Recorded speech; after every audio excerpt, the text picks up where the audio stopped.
Muy buenas tardes. Agradezco la invitación y la amabilidad que han tenido para invitarnos a participar con algo de lo que podemos estar realizando y compartir con ustedes parte de las experiencias de lo que hacemos los médicos mexicanos por el bien de la paciente embarazada. Algo relacionado con lo que es farmacodependencia. Tenemos que comenzar de conceptos básicos. Tenemos que encuadrarnos en qué es lo que vamos a ver, qué es lo que estamos tratando de buscar de mejorarle a nuestra paciente. Tenemos que conocer que la droga, como nos lo establece el concepto de la OMS, como sustancia psicoactiva que a través del viaje dentro del organismo va a modificar la percepción, el estado de ánimo, la cognición, el estado cognitivo, la conducta o las funciones motoras. Y eso ustedes lo van a tener presente en cada uno de los procedimientos de su proceso anestésico. Vayámonos un poquito más al fondo de lo que es la dependencia a las drogas, sin llegar a preguntarles a cada uno de ustedes cuántos hemos estado en contacto, bajo la exposición, bajo la ingesta o bajo los efectos de algún tipo de droga, de acuerdo al concepto anterior. Sin levantar la mano tampoco, tratemos de imaginarnos qué es lo que hemos hecho por alterar ese ciclo de vida. Cuando vemos a nuestros compañeros que estuviesen ingiriendo algún tipo de droga, cuando vemos a nuestros familiares que sabemos que están bajo el influjo de alguna droga. Tendríamos que encontrar la pregunta y es el por qué. ¿Por qué mi paciente? Y quiero que quede claro que probablemente los que en un momento dado atendemos pacientes embarazadas, pasa desapercibido la posibilidad de por lo menos inclusive interrogarles si han estado bajo el influjo de una droga, bajo el efecto o si durante su vida previo a la gestación han estado en consumo de drogas. ¿Qué hemos encontrado en relación a lo que se les pregunta a estas pacientes?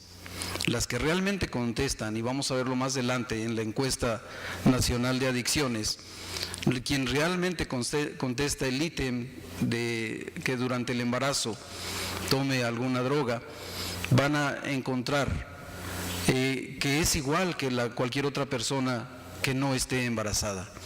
Primero, encontrar bajo el efecto de la droga ese mundo diferente que probablemente no le hemos dado en el hogar a este tipo de pacientes, que probablemente no encontró ese mundo diferente cuando eligió tener un compañero para gestar un producto, o bien que esa sensación de invulnerabilidad, que es lo que busca el joven cuando se pone bajo el efecto de la droga o bajo la exposición o los consejos de las buenas compañías que luego son los que nos incitan a la toma de la droga, me va a garantizar que bajo esas condiciones probablemente irreales, bajo esos efectos condicionantes de un mundo irreal, tiene la certeza de sobrevivir, pero a su vez le da una particularidad de disposición para aceptar su vida tal y como es.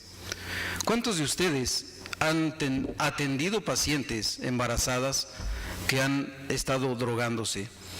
¿Han sabido de las personas en condiciones no de calle, sino de rechazo social, que viven todo su embarazo bajo los efectos de drogas y en el trabajo de parto tienen sus productos ahí debajo de los puentes, cercano a las coladeras o bien en los pasillos de algunas estructuras donde no hay nada salubre más que la boca de la madre?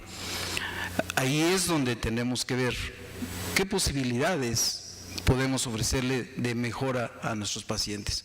Las estadísticas nos arrojan datos, ahorita vamos a ver más adelante, en los que esas pacientes pues nadie las registra. Ahora tan de moda están los partos en los pasillos, en los jardines y en los sanitarios de los hospitales, en falta clasificar a aquellos que no están llegando a nuestros hospitales y no nos están participando su sentir de que ese alivio del estrés no lo han logrado con la droga, sino que viene un problema más, que es tener un producto y a la larga puede ser un ciudadano más que tiene que alimentar. Ese acomodo familiar que no encontró en su casa y lo buscó en condiciones de rechazo social, en la calle. Pero si bien esa parte del malestar psicoemocional y afectivo que lo lleva a buscar el mundo irreal de la droga, puede ser que le sirva como motivación para seguir generando esa vida dentro de su organismo. Como breve recordatorio anatómico con respecto a lo que es el efecto las manifestaciones clínicas de la droga que es ingerida, es inyectada, es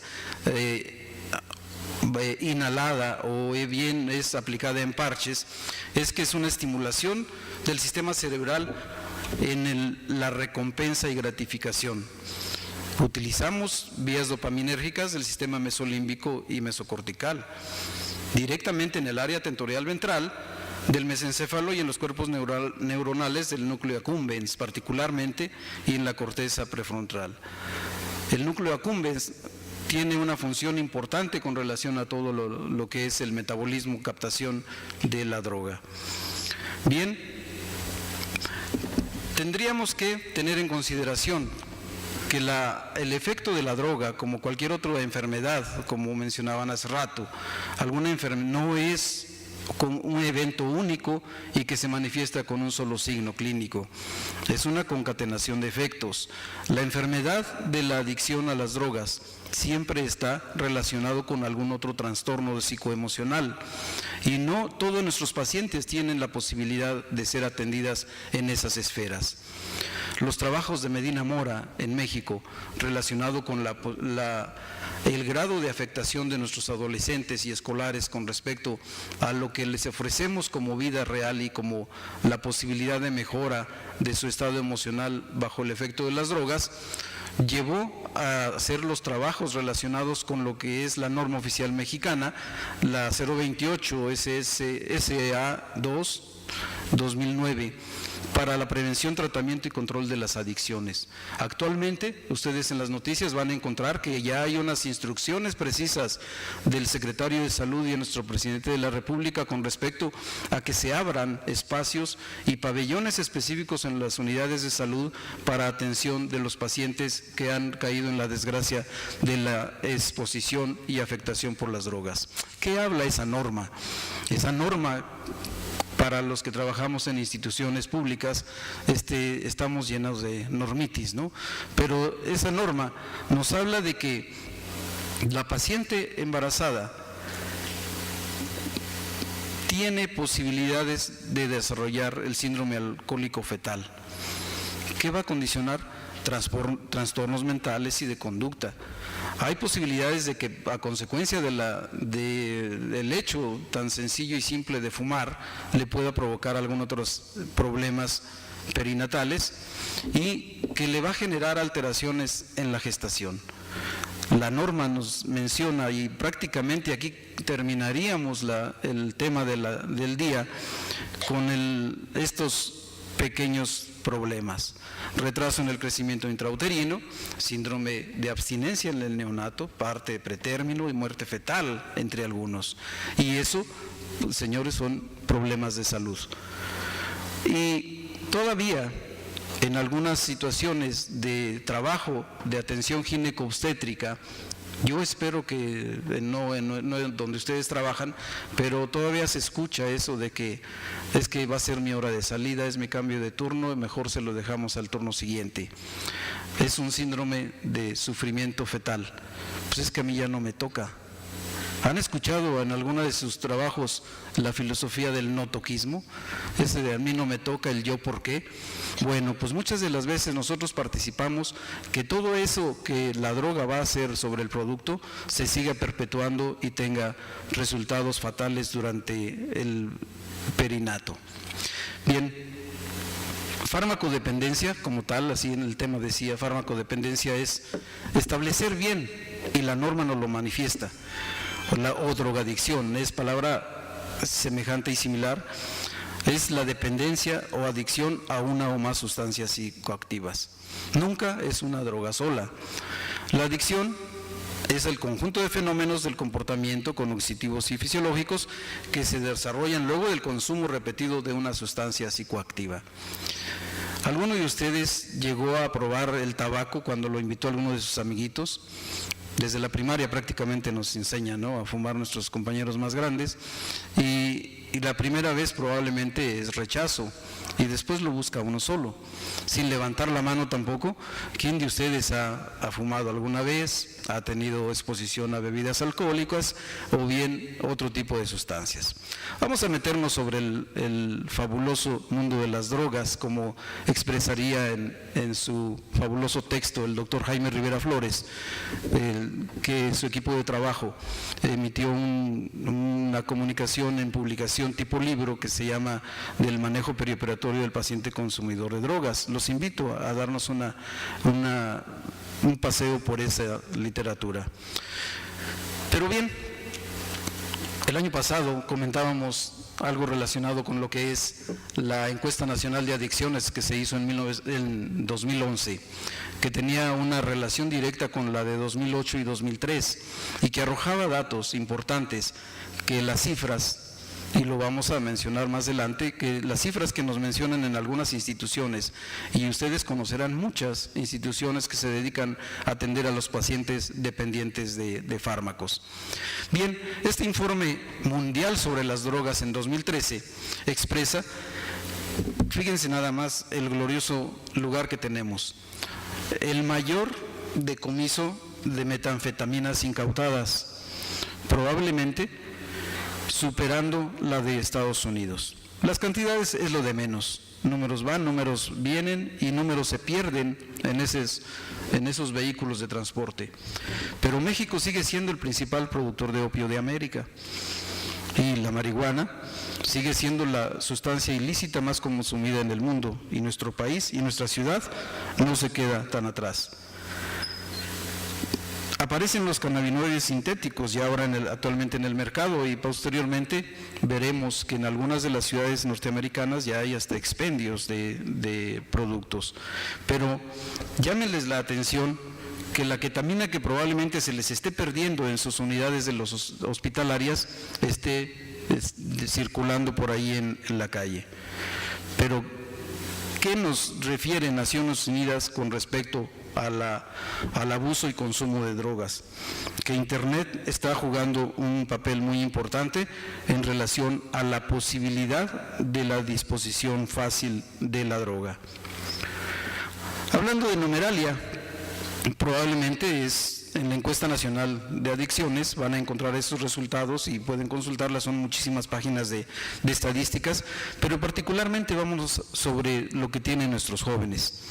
La droga de impacto particularmente pues sigue siendo la más fácilmente socorrida en alcohol, luego tabaco, marihuana, solventes y afortunadamente en lo que se le ha dado en llamar la droga de los ricos, cocaína en un porcentaje muy bajo.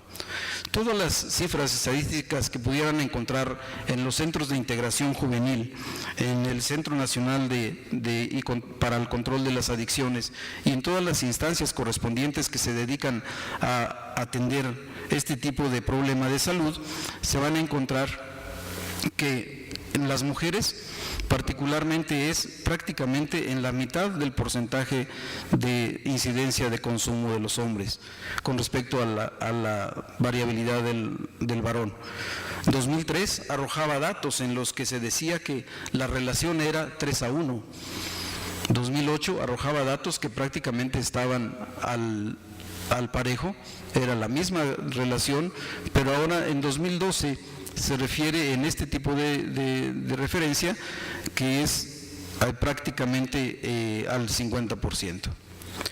Y tenemos aquí en esta tablita alcohol en el 89% de todos los pacientes que respondieron, o de los escolares que respondieron estas encuestas de adicciones, refirieron haber estado en alguna vez de su vida, fíjense, en esa vida entre 13 y 17 años, estar expuestos a bebidas alcohólicas.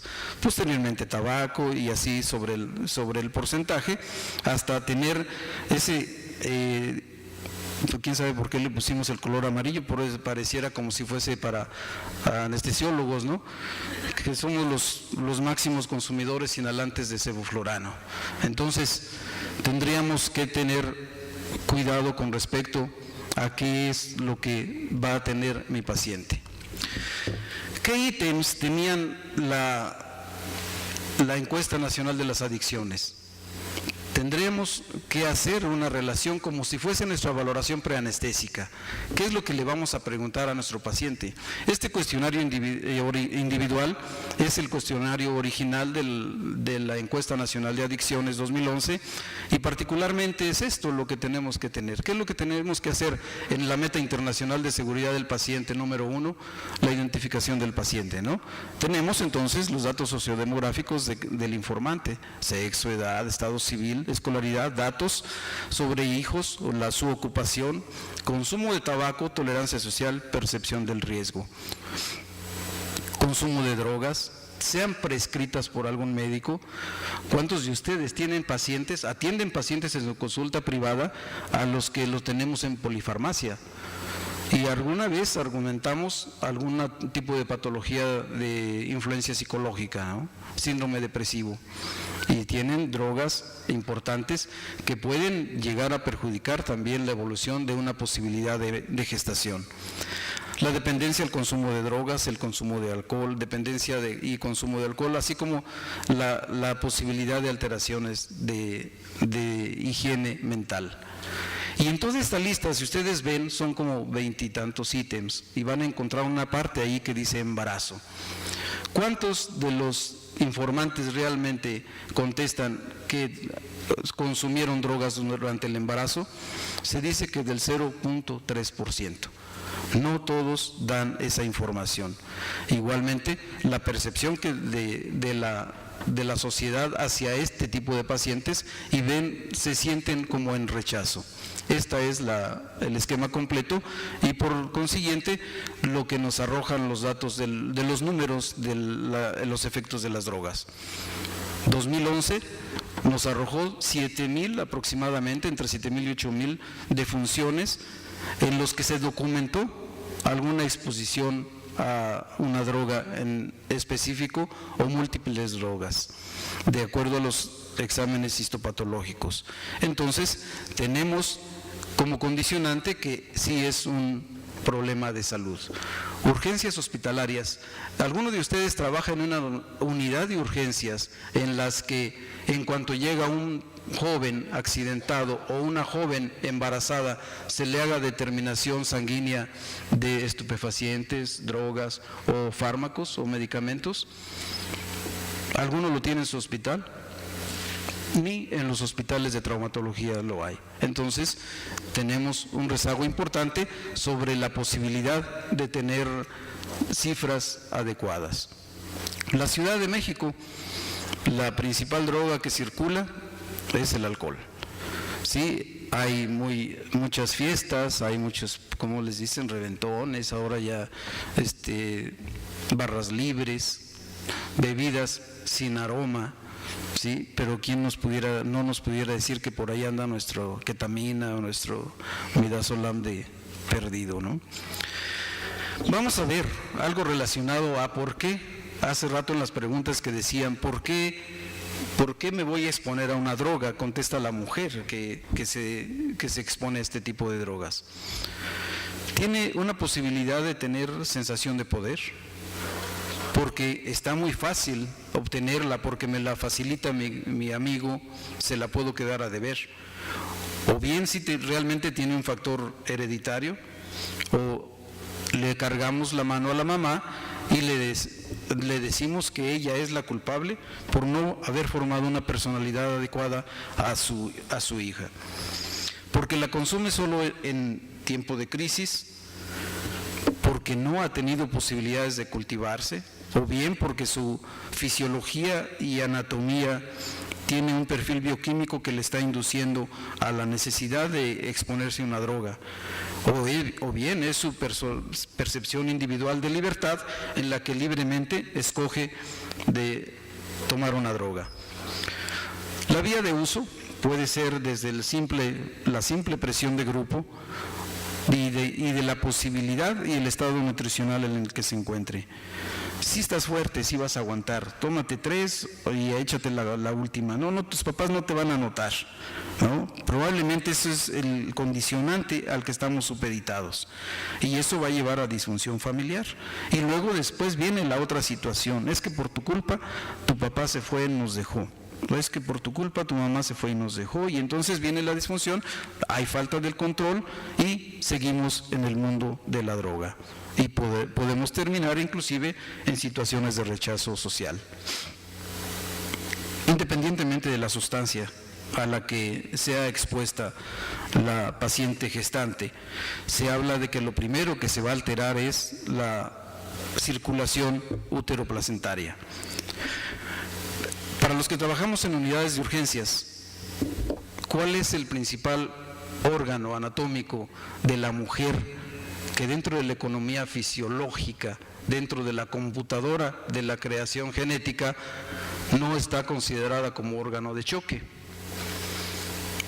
Cuando sobreviene un accidente y hay datos de choque circulatorio, choque hemorrágico, se habla de que la circulación se deriva, se separa y se manda a órganos choque específicos. El útero no está considerado como órgano de choque, y de ahí el organismo toma la sangre para los demás órganos. Entonces el compromiso para el producto es del 100%. La madre, después de la exposición a la droga, puede tener modificaciones del estado de ánimo, alteración del sueño, perder el apetito. Si pierden el apetito y no hay nutrición adecuada de la madre, obviamente el producto es un producto desnutrido. Hasta diría uno, como decía la norma oficial mexicana para las adicciones, hasta por lógica se saldría ahí de la desnutrición. Hay negación con detrimento de la relación interpersonal, la posibilidad de tener o recibir o contagiarse de una enfermedad infectocontagiosa, afectación de las vías respiratorias y de la percepción del dolor. Y ustedes son especialistas en controlar esas dos áreas, tanto la vía aérea como controlar el dolor de parto, dolor de trabajo de parto y dolor postoperatorio. O bien puede condicionar a que la madre sea la generadora de eventos de accidentes de vehículos automotores o atropellamientos. Al embarazo, ¿qué le va a pasar?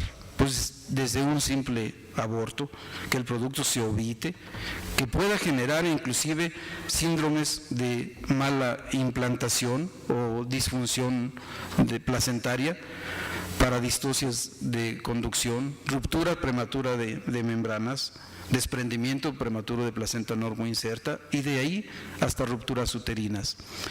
¿Es una urgencia obstétrica la paciente gestante con efecto de drogas? Sí. No puede esperar al siguiente turno.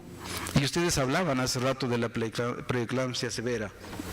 Puede manifestar preeclampsia severa, pero la enfermedad hipertensiva del embarazo, desde las primeras semanas de la gestación, bajo los efectos de la droga, y tenemos que tenerlo ya muy presente a partir de ahorita, la efedrina, que ustedes llegasen a utilizarla, afortunadamente que dicen que ya nos quitaron la pseudoefedrina, pero realmente quienes sufrió, ¿quiénes fueron?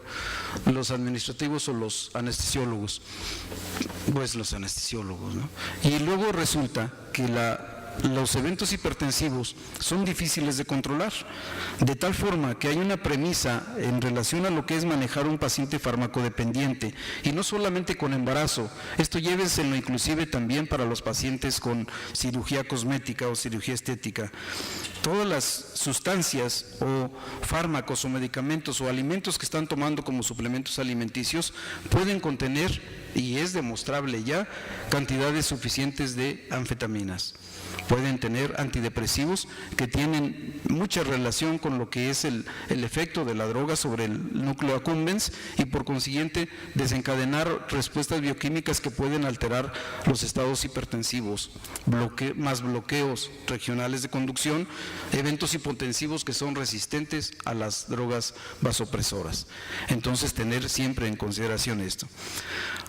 Al neonato, ¿qué le va a manifestar? Desde prematurez y malformaciones hasta datos importantes de asfixia y apnea. ¿Qué es lo que tiene que hacer el anestesiólogo? Estar preparado para atender al paciente e invadirle la vía aérea, presentar arritmias e inclusive hasta presentar síndromes de abstinencia. ¿En qué consiste la afectación embrionaria? Hace rato se mencionaba con relación a la afectación del neonato. Desde el ambiente, del entorno en el que se desenvuelve la madre, el rechazo o las que tenga que pasar por conseguir la droga, la desnutrición, infecciones, el efecto letal teratogénico dependiendo de la semana de gestación y la tipo de la droga de exposición, hasta datos de alteración de tono uterino, así como las alteraciones de malformación. Se habla que en la organogénesis vamos a tener aquí la posibilidad de que se generen cambios teratogenéticos. De 18 a 38 días vamos a tener la posibilidad de que el paciente desarrolle hidrocefalia y modificaciones de anatomía cerebral. Poco desarrollo motor hasta focomielia, atresia e infarto intestinal. Desde los 18 hasta los 40 días, alteraciones valvulares particularmente o bien transposición de grandes vasos. Y así en cada una de las semanas que va transcurriendo la gestación tenemos alteraciones a consecuencia de la droga. De tal forma que cuando tengamos a una paciente gestante, siempre es importante preguntar qué droga o qué fármaco ha estado ingiriendo o administrándose o bajo la exposición. ¿Qué tenemos que hacer en una evaluación preanestésica de este tipo de pacientes? A la madre, siempre la fecha de última menstruación, siempre como ya protocolo establecido, la edad gestacional, si hay o no signos inminentes de trabajo de parto, recordar que ese signo de dolor que manifestaba alteración ya con el efecto de la droga no se va a presentar, entonces va a ser difícil discernir. Modificaciones clínicas que tenemos que hacer, algo que muchas de las veces los médicos probablemente ya hemos olvidado, que es hacer determinaciones clínicas, determinación de fondo uterino, si lo tienen bien en la ultrasonografía, y determinar edad gestacional. En los no obstétricos, la historia clínica, el tipo de droga y todo lo que se le estudia a la droga, que vamos a verlo más adelante, con las patologías concomitantes, así como la posibilidad de tener alteraciones ya de neuropatía crónica. Al feto, la edad gestacional, sí, y siempre esto es bien importante de preguntarle a las jóvenes, yo digo jóvenes particularmente, si la presencia o no de movimientos. Ellos traducen muchas de las veces que desde que llegaron al hospital o a la unidad clínica, su producto ya no se mueve, cuando realmente ya tiene mucho tiempo sin movimientos. Entonces siempre irnos como personal del equipo quirúrgico directamente sobre los signos vitales fetales. Nunca descartar la posibilidad de alteraciones placentarias como sangrado, alteraciones en líquido amniótico o bien detectar la presencia directa y valorar cualquiera de los datos. ¿Qué le estudiamos a la droga? ¿Qué le preguntamos en ese apartado de la droga? ¿Qué tipo? ¿Desde cuándo comenzó a consumirla? ¿Cada cuándo? ¿La frecuencia? La hora de la dosis reciente, eso es bien importante, cuándo fue la última vez que le expuso, porque si ustedes deciden hacer una anestesia general y utilizan drogas como algunos inductores que tienen efecto directo sobre las resistencias periféricas, van a tener modificaciones importantes.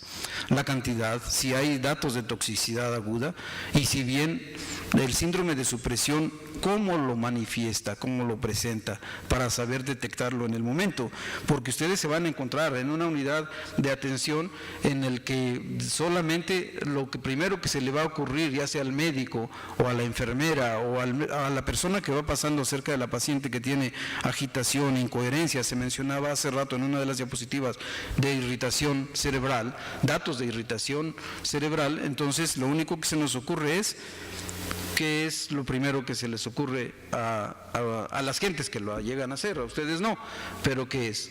Sujetarla, ¿sí? Y muchas de las veces levantarles la voz, y cada vez que le levanta uno más la voz, se ponen más irascibles. ¿Cuál es el objetivo perioperatorio para manejar estas pacientes? Obviamente, optimizar el intercambio gaseoso, restablecer el volumen sanguíneo y la perfusión tisular, al mismo tiempo proteger el cerebro tanto de la madre como del producto, mantener la circulación uteroplacentaria y oxigenación fetal. Si se puede detectar enfermedades concomitantes de personas que acompañen a la paciente. Es importante que el acompañante nos pueda dar alguna otra información, particularmente cuando son compañeros de exposición a la droga. Tratar de corregir la coagulopatía. No hablaremos de elevar cifras mágicas, tanto de cada uno de los factores sanguíneos, sino de evitar que provoquemos mayor daño con cualquiera de nuestras intervenciones. Mantener siempre la normotermia, evitar drogas teratogénicas, particularmente en el primer semestre. ¿Qué consideraciones debemos tener en términos generales?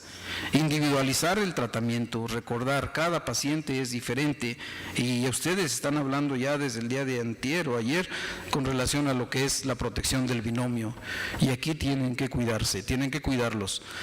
En simpaticomiméticos, recuerden, en metanfetaminas y cocaína ya nos hicieron como los máximos trasladadores de metanfetaminas en el país. Siempre tener en consideración que van a requerir líquidos. Para la anestesia regional, no indicada en intoxicación aguda. Si ustedes los llaman para hacer una anestesia regional y ven que su paciente está con sujeción a la cama, aquí hago un paréntesis, recuerden que ¿qué tiene que tener todo paciente que está con sujeción a una cama? Su consentimiento informado, ¿se acuerdan? Porque si no se van a meter en problemas legales. Cuando tengan la posibilidad de usar efedrina, mucho cuidado por la arritmia que pueden desencadenar. A dosis bajas, aún a las que las utilizamos como efecto, digamos, profiláctico de caída de resistencias periféricas, como correctivo en caso de hipotensión que no responde a la administración de líquidos, entonces podemos encontrar algunas posibilidades de desencadenar más rápidamente los eventos de sobredosis. Cuando se utilizan bloqueadores neuromusculares, particularmente siempre tener cuidado sobre los inhalantes que pudiesen haberse inhalado a los pacientes. No antagonizar ninguna droga que ustedes utilicen porque pudieran desencadenar algún otro evento de reacción adversa por síndrome de abstinencia. Y bien considerar su paciente en estado agudo siempre debe de pasar a cuidados intensivos. ¿Qué hacer en la conducción anestésica? Es un paciente que siempre se va a manejar como cirugía de urgencia. Ya de antemano sería ocioso recordar que es estómago lleno, que es vía aérea difícil, que es cerebro comprometido, que son órganos de choque comprometidos, y que tenemos que tener a la mano las disciplinas afines. ¿Quiénes? Si tienen neonatólogo, si tienen pediatra, o si no, algún otro compañero anestesiólogo que haga la reanimación del producto. Siempre las condiciones de urgencia, en ocasiones van a estar enmascaradas, dicen los textos, están cubriéndose por lo menos cuadros de sangrados intensos que están contenidos dentro de la cavidad uterina, pero que sin embargo la paciente está entrando a estado de choque circulatorio. ¿Cuál es la técnica ideal? Aquí hablaríamos de riesgo-beneficio. ¿Cuál es la condición que a ustedes les dictan las normas y las leyes cuando viene un caso de intoxicación aguda por drogas en el que la paciente está sumamente dañada por accidente, digamos, y el producto está viable? ¿Qué elegimos? Anestesia regional, anestesia general. El riesgo-beneficio tiene que ser siempre juicioso. ¿Qué es lo que les indica a ustedes? ¿Salvar a la madre o salvar al producto? Siempre con dosificaciones adecuadas. Hablemos del alcohol. ¿Se acuerdan que hace rato los listados de las estadísticas nos decían que somos muy buenos consumidores de alcohol en México? Directamente provoca desequilibrio en la síntesis de prostanoides vasoactivos, en la producción de tromboxano, y genera estados de isquemia, hipoxia y afectación directa de los tejidos fetales. Está provocando un producto desnutrido. Hay transferencia bidireccional placentaria, obviamente, y entonces el niño siempre se queda tranquilo cuando la madre tiene una exposición al alcohol. Hay biotransformación hepática y el líquido amniótico funciona como reservorio. De ahí a alguien se le ocurrió decir algún tiempo que aquí que la paciente nunca va a tener una sintomatología de cruda, así como dicen los que saben de bebidas alcohólicas. Hay transferencia láctea y también hay posibilidad de que si tenemos, fíjense, porque nuestras unidades no están equipadas con este tipo de determinación, sin embargo la literatura lo menciona y es conveniente recordarlo. Determinación de etilésteres en ácidos grasos del meconio neonatal. Es un dato fidedigno de que la paciente tiene posibilidad de hacer síndromes de abstinencia inmediato. Alteraciones celulares, particularmente con inhibición del movimiento morfogenético. ¿Cuáles son las condicionantes que van a tener ustedes en el manejo anestésico? Aspiración pulmonar de la madre y en su caso del producto. Modificaciones del estado de conciencia, modificaciones de hipotensión arterial, relajación uterina. ¿A qué les lleva el condicionante de relajación uterina a consecuencia de la exposición a la droga crónica? A que tengan posibilidades de sangrados postoperatorios inmediatos o en el inmediato o en el mediato, o bien inclusive hasta en forma tardía, y posibilidades de tener desprendimiento prematuro de placenta normoinserta. Particularmente siempre prepárense a que su paciente va a presentar síndrome de sufrimiento fetal agudo y por consiguiente es una urgencia y en ocasiones esta emergencia obstétrica. ¿Qué tenemos que tener en cuenta para manejar a los pacientes bajo exposición del alcohol? Obviamente, garantizar analgesia y ansiolisis. Modificar la estimulación para de provocar estados de depresión del sistema nervioso central, facilitando miorrelajación con una dosificación adecuada. Recordar que se potencializa con las drogas que nosotros utilizamos como benzodiazepinas, opiáceos, barbitúricos, halogenados y bloqueadores neuromusculares. ¿Qué tenemos para escoger para manejar a estos pacientes? Bien, la famosa y conocida marihuana. Regularmente actúa con alteración del eje en la pituitaria suprarrenal, modifica la fertilidad y la ovulación, ¿sí? Provoca insuficiencia luteínica y disminuye la perfusión uteroplacentaria, retarda el crecimiento uterino y por consiguiente provoca alteración en el estado cognitivo, altera la memoria, provoca estados de confusión, modifica la percepción en el tiempo y en el espacio y disminuye los reflejos. Lo convierte a uno en un ser torpe, modifica estados de ansiedad, modifica la conducta y puede generar alucinaciones.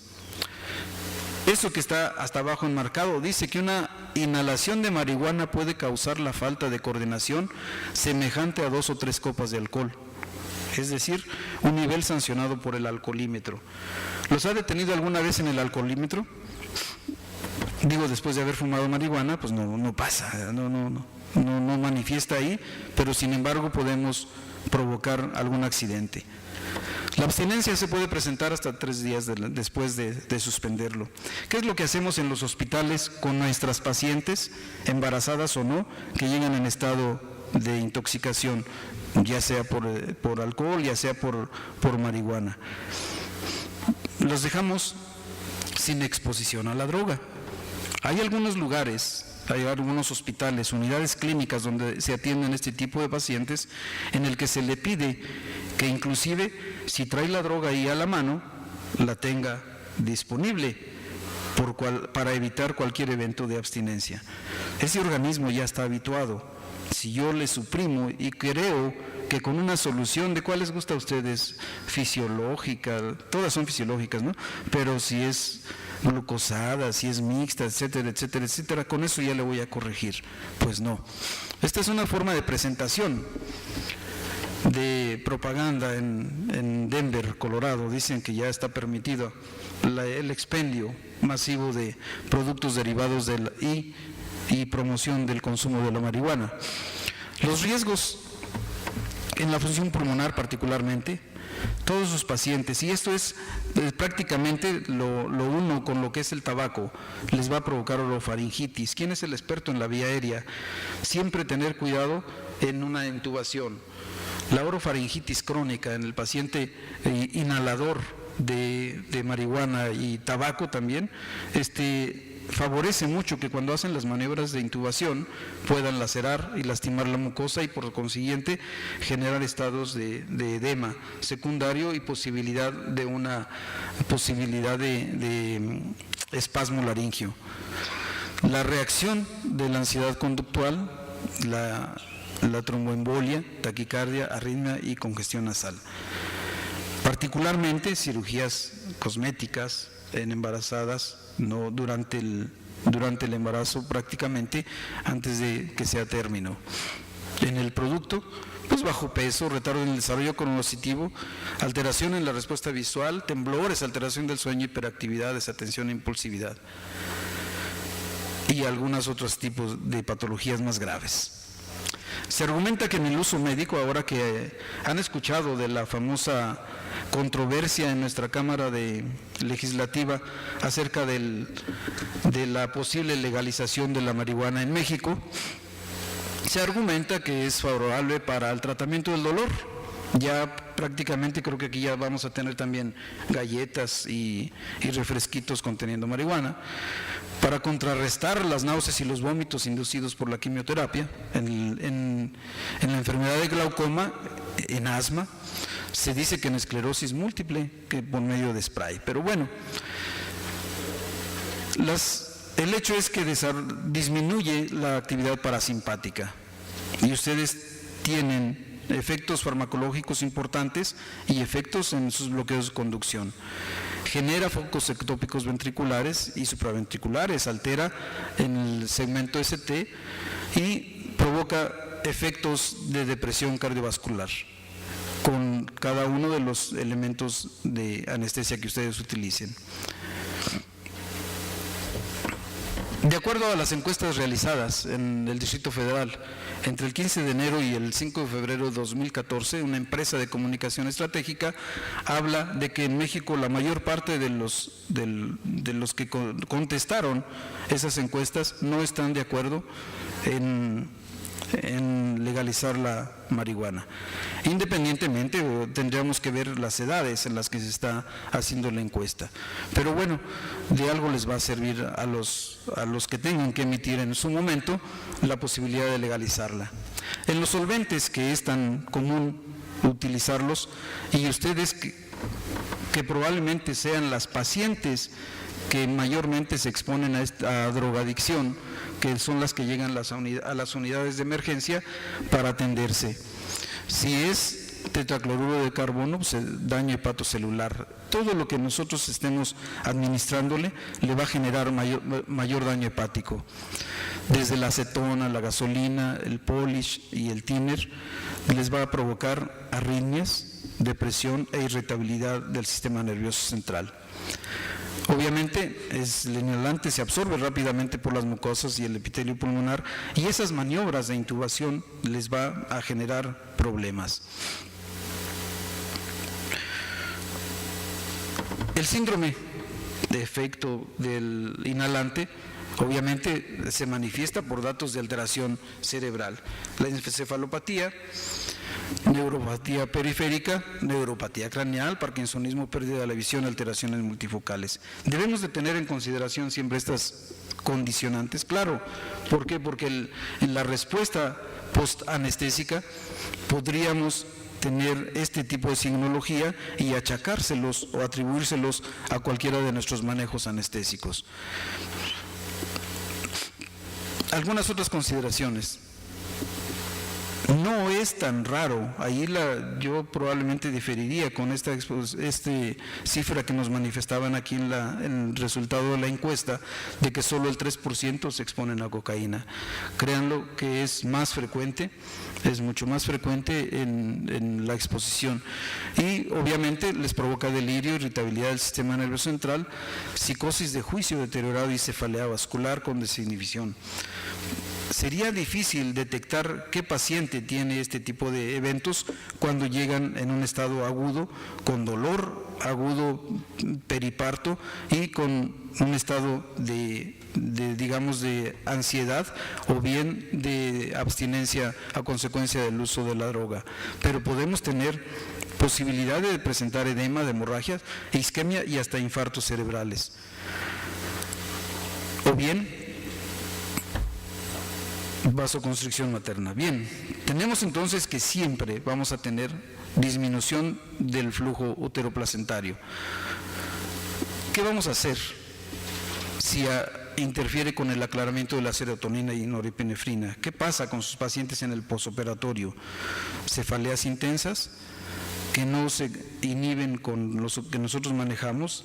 Que pudiéramos inclusive sospechar un síndrome de punción dural o bien una alteración de eventos hipertensivos transoperatorios no detectados durante el procedimiento quirúrgico y que a la larga pudiera estar dando posibilidades de alterar la evolución adecuada de la paciente.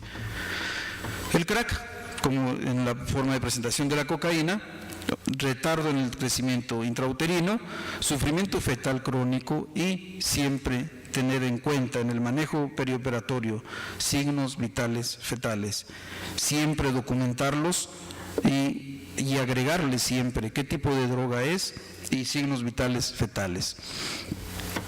Probablemente referirán dolor torácico, pero siempre van a transcurrir con trombocitopenia.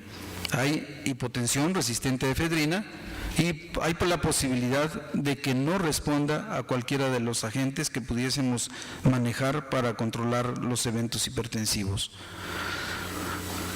Con relación a los opioides, no vamos a detenernos en este momento porque ustedes son especialistas en relación a lo que es manejo de opioides, conocen todos los efectos y los sitios de acción, pero sí particularmente tener en cuenta que el hecho de revertir, hacer antagonismo selectivo del efecto del opioide va a desencadenar estados de agitación psicomotriz en la paciente que es expuesta a este tipo de drogas.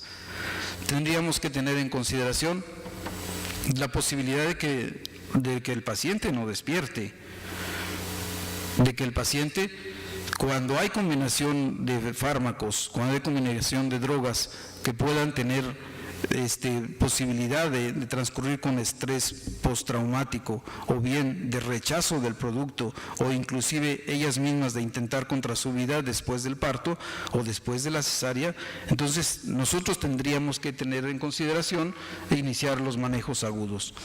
¿Cómo? Entonces tendríamos que remitirnos a la atención inmediata del paciente. Hay otro tipo de fármacos que ahora son tan comunes y que si bien ustedes se fijaron en la diapositiva donde dice las estadísticas, no están considerados con relación a lo que es realmente la posibilidad de que cuando yo me someto o la paciente que se está preparando para una gestación, que se ha puesto primero a dieta, que ha intentado bajar de peso, le dan un tipo de medicamentos que no sabe qué es lo que realmente está tomando. En algunas de las situaciones se llegaron a dar drogas tiroideas, antidepresivos y anfetamínicos para controlar ese tipo de pacientes. Pero bien que tenemos muchas interacciones. Las más comunes es que, por ejemplo, la fluoxetina potencializa las aminas simpatiomiméticas y beta bloqueadores. Puede provocar síndrome serotoninérgico. La sertralina, que ahora es tan común en los manejos de pacientes, inclusive hasta con datos pequeños de depresión, interactúa con antiarrítmicos. Modifica el metabolismo de benzodiazepinas y anticonvulsivantes y de los bloqueadores del calcio. Y entonces el problema se les va a presentar a ustedes en el transoperatorio. Algunas otras interacciones. ¿Qué es lo que hay como futuro en el manejo de drogas de los pacientes que son farmacodependientes y que llegan a su quirófano? En esta referencia se habla particularmente de que lo que espera en el futuro, más que tratar la enfermedad de la adicción a las drogas como una enfermedad sistémica, es una enfermedad que requiere educación y prevención. Se hace mucho énfasis en que nosotros como médicos nos estamos dedicando a atender a los poquitos que llegan a los hospitales, a las poquitas personas embarazadas, gestantes que llegan con exposición a droga en cualquiera de los periodos de gestación a los hospitales. Las captamos solamente como paciente sin la otra enfermedad que es la adicción, y este es un problema de salud porque sigue produciendo productos de bajo peso con alteraciones y malformaciones, y que realmente nosotros debemos de tratar a la persona adicta como persona enferma que debe de salir del paradigma del delito, la violencia y lo criminal con lo que ha sido marcados.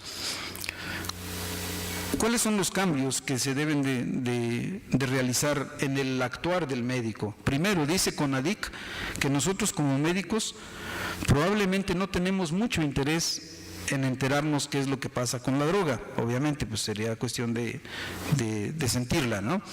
Pero que debemos de tratarlos realmente a las enfermas con mayor cuidado. Hay una propuesta inclusive de generar clínicas especiales, no de encierro y tratamiento de desintoxicantes, sino clínicas de manejo integral para que ahí transcurra toda la atención de la atención del parto. Pues bien, entonces, ¿qué es lo que nos queda pendiente? Ustedes que se dedican a la atención de pacientes obstétricas y que van a tener la posibilidad hubo muy pocas personas que levantaron la mano cuando preguntaba yo con relación a cuántos han atendido pacientes bajo influjo de las drogas o que han estado en contacto con drogas y consumo. Nos toca promover que exista el médico intensivista perinatal. Lo hay en sus hospitales, lo hay en sus instituciones. El intensivista obstétrico, ¿conocen intensivistas obstétricos en sus hospitales? ¿O es el R de mayor grado el que se encarga de la paciente de terapia intensiva? ¿O es un especialista de medicina crítica con subespecialidad en obstetricia?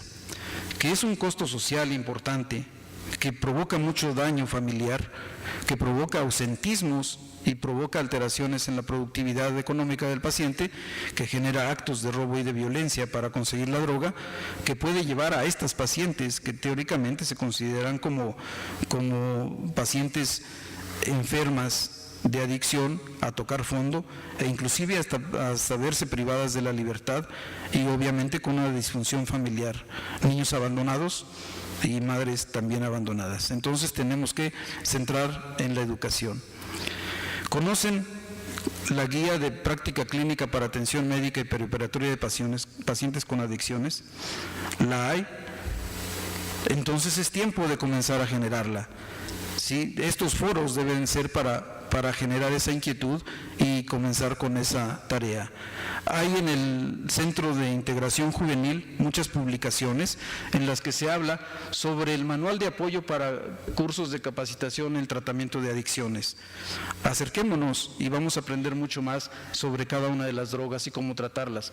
Este es un manual también de apoyo de dinámica familiar, pero particularmente en estos dos textos de publicación nos enseñan cómo manejar a los pacientes con adicciones. Y lo más importante, aprovechar el foro para invitarlos a que, si conocemos a alguien o a alguno de nuestros compañeros, canalizarlos a cualquier centro de atención. Para terminar,